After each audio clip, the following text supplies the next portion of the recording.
Ahora veremos del por qué las Biblias católicas tienen los libros deuterocanónicos, bíblicamente hablando.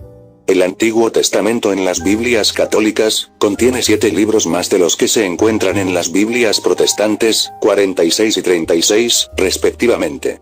Los protestantes, autodenominados evangélicos, llaman a esos libros como apócrifos.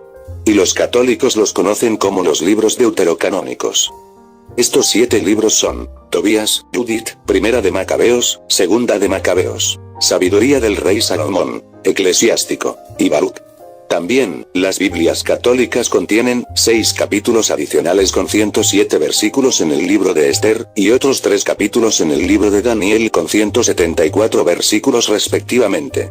Los protestantes autodenominados evangélicos, acusan a los cristianos católicos apostólicos, de añadir libros a la Biblia, mientras que los cristianos católicos apostólicos, replican que los protestantes autodenominados evangélicos, han eliminado gran parte de la Escritura. Los cristianos católicos apostólicos, pueden ofrecer argumentos muy sólidos y razonables en defensa del estatus escritural de los libros deuterocanónicos. Mientras que los protestantes autodenominados evangélicos, no. Estos argumentos que dan los cristianos católicos apostólicos, pueden ser resumidos de la siguiente manera. 1. Fueron incluidos en la Septuaginta, que es la traducción griega del Antiguo Testamento realizada el siglo III a.C., la cual fue la Biblia de los apóstoles. Ellos citaron generalmente las escrituras del Antiguo Testamento, en el texto del Nuevo Testamento, a partir de la Septuaginta. 2. Casi todos los padres de la Iglesia aceptaron la Septuaginta, como el estándar del Antiguo Testamento. Los libros deuterocanónicos no fueron diferenciados de los otros libros de la Septuaginta, como lo hacen hoy día algunos protestantes autodenominados evangélicos que dicen, que se puede leer para la reflexión, pero que no tiene importancia doctrinal. Y además estos libros deuterocanónicos, fueron considerados como canónicos. San Agustín creyó que la Septuaginta fue apostólicamente sancionada, e inspirada. Y ese fue el consenso en la Iglesia cristiana católica apostólica primitiva. 3. Algunos de los más antiguos manuscritos griegos del Antiguo Testamento, como el Códice Sinaítico, siglo IV, y el Códice Alejandrino, 450 después de Cristo, incluyen todos los libros deuterocanónicos, mezclados con los otros, y no separados. El protestantismo, siguiendo a Martín Lutero, quitó los libros deuterocanónicos de sus Biblias, debido a la clara enseñanza de doctrinas, que acababan de haber sido repudiadas por los protestantes autodenominados evangélicos. Como las oraciones por los muertos. Tobías 12:12. Sepan, pues, que cuando ustedes, tú y Sara, estaban orando, yo fui quien presentó su oración delante de la gloria del Señor.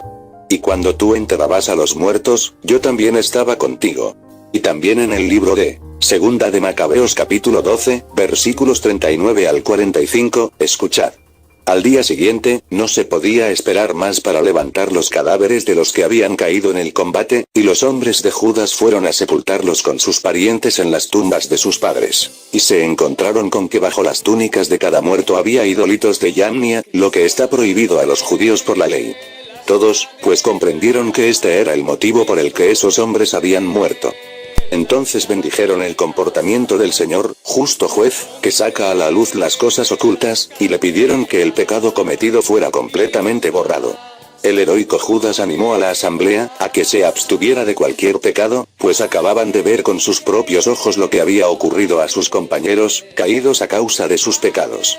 Luego efectuó una colecta que le permitió mandar a Jerusalén unas 2000 monedas de plata para que se ofreciese allí un sacrificio por el pecado.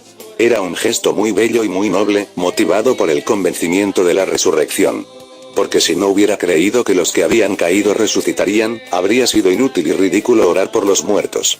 Pero él presumía que una hermosa recompensa espera a los creyentes que se acuestan en la muerte, de ahí que su inquietud fuera santa y de acuerdo con la fe. Mandó pues ofrecer ese sacrificio de expiación por los muertos, para que quedaran libres de sus pecados. Y aquí otro tema en donde se demuestra que no les conviene para nada a los protestantes tener en sus Biblias, a los libros deuterocanónicos, por eso los quitaron. Se trata sobre la intercesión de los santos que han muerto corporalmente, porque de alma no. Porque así lo muestra el segundo libro de Macabeos, capítulo 15, versículo 14, escuchad. Onías tomó luego la palabra y dijo, ese hombre preocupado de sus hermanos es Jeremías, el profeta de Dios. Él reza mucho por el pueblo y por la ciudad santa. Sofonías se refería al profeta Jeremías que había muerto 400 años antes de aquel suceso. Y con aquella declaración, demuestra con toda autoridad que vive, y reza por el pueblo en el cielo. Y lo más gracioso del caso, es que nuestros hermanos protestantes quitaron los deuterocanónicos de sus Biblias, por ese hecho, pero sin embargo en el libro del Apocalipsis también así lo declara. En el capítulo 5, versículo 8, escuchad amigos míos. Cuando lo tomó, los 4 seres vivientes se postraron ante el Cordero. Lo mismo hicieron los 24 ancianos que tenían en sus manos arpas y copas de oro llenas de perfumes, que son las oraciones de los santos. Y aquí otra demostración, para que una vez por todas nos demos cuenta de que los protestantes no tienen la verdad plena que el Espíritu Santo revela. En el libro de Apocalipsis, capítulo 8, versículo 3 al 4, escuchad. Otro ángel vino y se paró delante del altar de los perfumes con un incensario de oro. Se le dieron muchos perfumes, que son las oraciones de todos los santos, que iba a ofrecer en el altar de oro colocado delante del trono. Y la nube de perfumes, con las oraciones de los santos, se elevó de las manos del ángel hasta la presencia de Dios. Y aquí otro de los temas demostrados en los libros deuterocanónicos, y que contradice totalmente la falsa doctrina protestante. Se trata sobre la intercesión mediadora de los ángeles, a nuestro favor ante Dios. En el libro de Tobías, capítulo 12, versículo 12 y versículo 15, escuchad. Sepan, pues, que cuando ustedes, tú y Sara estaban orando, yo fui quien presentó su oración delante de la gloria del Señor. Y cuando tú enterrabas a los muertos, yo también estaba contigo. Yo soy Rafael, uno de los 7 ángeles servidores del Señor, que en cualquier momento tienen acceso a su gloria. Y nuevamente eso no es un invento de la Iglesia Católica como dicen erradamente los protestantes, ya que uno de los últimos libros del Nuevo Testamento, al que ellos también consideran como sagrado, lo afirma categóricamente. En el libro del Apocalipsis, capítulo 5, versículo 8, escuchad. Cuando lo tomó, los 4 seres vivientes se postraron ante el Cordero. Lo mismo hicieron los 24 ancianos que tenían en sus manos arpas y copas de oro llenas de perfumes, que son las oraciones de los santos. Y no solo esa, ya que también lo demuestra con toda claridad también en el libro del Apocalipsis, en el capítulo 8, versículo 3, 4, escuchad hermanos. Otro ángel vino y se paró delante del altar de los perfumes con un incensario de oro. Se le dieron muchos perfumes, las oraciones de todos los santos que iba a ofrecer en el altar de oro colocado delante del trono. Y la nube de perfumes, con las oraciones de los santos, se elevó de las manos del ángel hasta la presencia de Dios. Al Nuevo Testamento no le fue mucho mejor, bajo la mirada de Martín Lutero. Rechazó del canon del Nuevo Testamento, libros capitales. Carta de San Pablo a los Hebreos, Carta de Santiago, Carta de San Judas, y el libro profético de Apocalipsis, escrito por San Juan Apóstol Evangelista. A los cuales, puso al final de su traducción, con el título de, Apócrifos del Nuevo Testamento pues estimó que no eran apostólicos. Esto es lo que dijo Martín Lutero, el primer protestante de la historia, sobre el libro del Apocalipsis, escuchad. Cristo no es enseñado o conocido en ese libro. Estas opiniones se encuentran en los prefacios de Lutero, a los libros bíblicos, en su traducción al alemán del año 1522. Todos sabemos sobre Lutero, por sus propias declaraciones, y otros reformadores. Ahora veremos citas del Apocalipsis, que refutan esa idea loca y macabra de Martín Lutero, de que no se enseña sobre Cristo en Apocalipsis. Escuchad. Apocalipsis capítulo 1, versículo 4, dice. Juan, a las 7 iglesias de Asia. Reciban gracia y paz de parte de aquel que es, que era y que viene, y de parte de los 7 espíritus que están ante su trono. Aquí otra. Apocalipsis capítulo 3, versículo 1, dice. Escribe al ángel de la iglesia de Sardes. Así habla el que tiene los 7 espíritus de Dios y las 7 estrellas. Conozco tus obras. Te creen vivo, pero estás muerto. Apocalipsis capítulo 1, versículo 8, dice. Yo soy el alfa y la omega, principio y fin, dice el Señor, el que es y que era y que ha de venir, el Todopoderoso. También esta, Apocalipsis capítulo 1, versículo 18, dice, y el que vivo, y estuve muerto, mas he aquí que vivo por los siglos de los siglos, amén. Y tengo las llaves de la muerte y del infierno. Aquí una más, Apocalipsis capítulo 4, versículo 5, dice, del trono salen relámpagos, voces y truenos. Ante el trono arden 7 antorchas, que son los 7 espíritus de Dios. Aquí otra más, Apocalipsis capítulo 5, versículo 6, escuchen. Entonces vi esto. Entre el trono con sus 4 seres vivientes y los 24 ancianos un cordero estaba de pie, a pesar de haber sido sacrificado. Tenía 7 cuernos y 7 ojos, que son los 7 espíritus de Dios enviados a toda la tierra. Y una más, Apocalipsis capítulo 8, versículo 3 al 4, dice, otro ángel vino y se paró delante del altar de los perfumes con un incensario de oro. Se le dieron muchos perfumes, las oraciones de todos los santos que iba a ofrecer en el altar de oro colocado delante del trono. Y la nube de perfumes, con las oraciones de los santos, se elevó de las manos del ángel hasta la presencia de Dios. Y también Apocalipsis capítulo 5, versículo 8, dice, cuando lo tomó, los 4 seres vivientes se postraron ante el Cordero. Lo mismo hicieron los 24 ancianos que tenían en sus manos arpas y copas de oro llenas de perfumes, que son las oraciones de los santos. Y hasta uno de los libros deuterocanónicos hace testimonio de todo esto, demostrando así de que es un libro inspirado divinamente por Dios, y no un apócrifo como lo dicen neciamente los protestantes autodenominados evangélicos. En el libro de Tobías capítulo 12, versículo 15, dice, yo soy Rafael, uno de los 7 ángeles servidores del Señor, que en cualquier momento tienen acceso a su gloria. Ahora veamos cómo San Pablo, en 1 Corintios capítulo 15, versículo 29, parece haber tenido en mente a 2 de Macabeos capítulo 12, versículo 44. Este dicho de San Pablo, es uno de los más difíciles de interpretar para los protestantes autodenominados evangélicos, en el Nuevo Testamento, dada la pobre y escasa teología de estos autodenominados evangélicos, y por haber despreciado a los libros deuterocanónicos, que sí son apreciados por los apóstoles, y toda la Iglesia. En 1 Corintios capítulo 15, versículo 29, dice, pero, díganme, ¿qué buscan esos que se hacen bautizar por los que han muerto?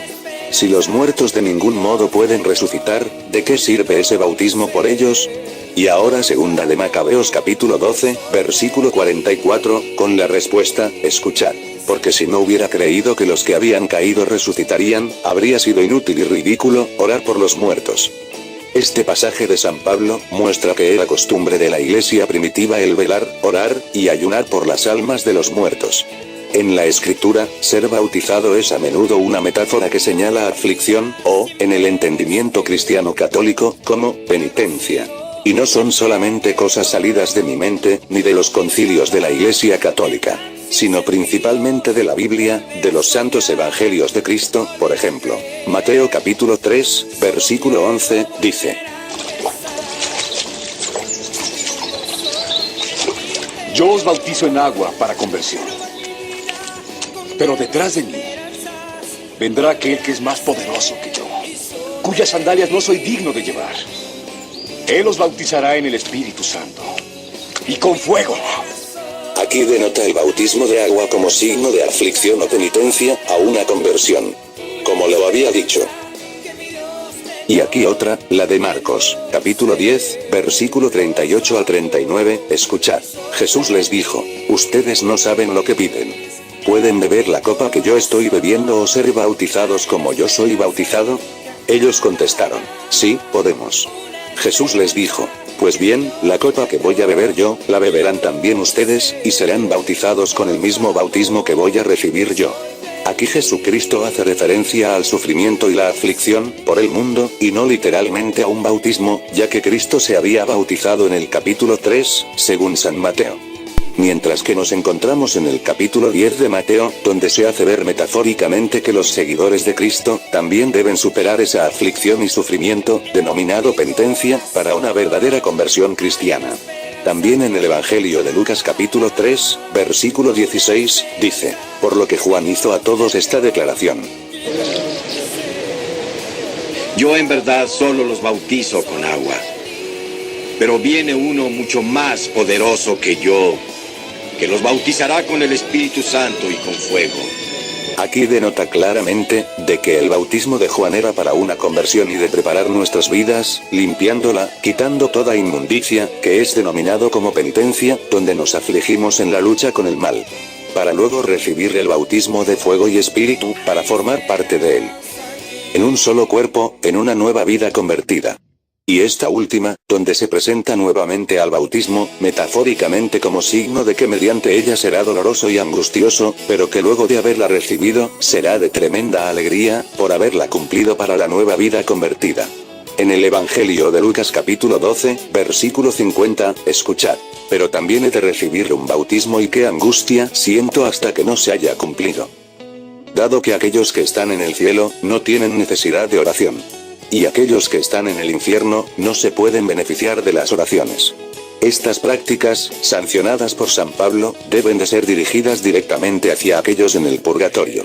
En caso contrario, las oraciones y penitencias por los muertos, no tendrían sentido, y esto es, de largo, lo que Pablo está manifestando.